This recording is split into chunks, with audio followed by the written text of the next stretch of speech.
এতক্ষণ আমরা যা কিছুই পড়লাম, আসো একটু চেক করে নিই নিজেদেরকে যে আমরা আসলে কে কতটুকু বুঝতে পেরেছি। So it's time for brain storming.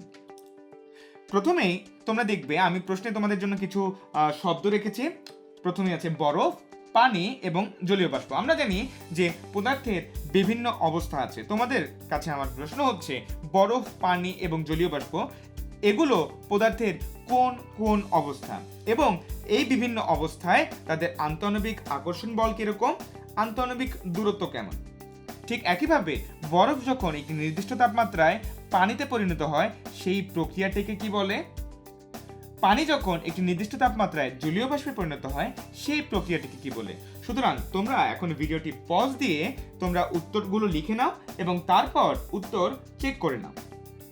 আশা করি তোমরা সবাই উত্তরগুলো সঠিকভাবেই দিতে পেরেছো।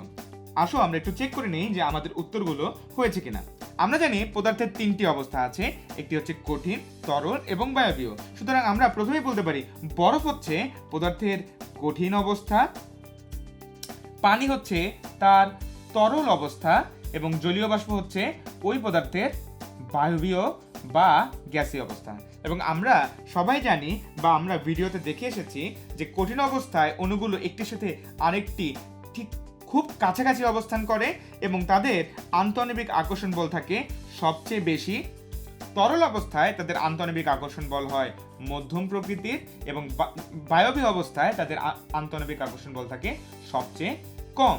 ঠিক একইভাবে কঠিন অবস্থায় যে কথাটি একটু আগেই বললাম যে অণুগুলো একটির গায়ে আরেকটি লেগে থাকে, সুতরাং তাদের আন্তঃআণবিক দূরত্ব সবচেয়ে কম। তরল অবস্থায় আবারও মধ্যম প্রকৃতির এবং বায়বীয় অবস্থায় তাদের দূরত্ব সবচেয়ে বেশি। ঠিক একইভাবে আমরা পড়ে এসেছি যে কোনো একটি পদার্থ যখন তার কঠিন অবস্থা থেকে তরল অবস্থায় একটি নির্দিষ্ট তাপমাত্রায় রূপান্তরিত হয় সেই প্রক্রিয়াটিকে বলা হয় গলন বা মেল্টিং, এবং ওই তাপমাত্রাটিকে বলা হয় গলনাঙ্ক। অর্থাৎ যে নির্দিষ্ট তাপমাত্রায় কঠিন পদার্থটি তরল পদার্থে পরিণত হয়েছে তাকে বলা হয় গলনাঙ্ক। ঠিক একইভাবে কোনো পদার্থ যখন একটি নির্দিষ্ট তাপমাত্রায় তরল অবস্থা থেকে বায়বীয় অবস্থায় রূপান্তরিত হয় সেই প্রক্রিয়াটিকে আমরা যেন কি বলি, আমরা বলি হচ্ছে স্ফুটন, এবং ওই স্থির তাপমাত্রাটাকে আমরা বলি হচ্ছে স্ফুটনাঙ্ক।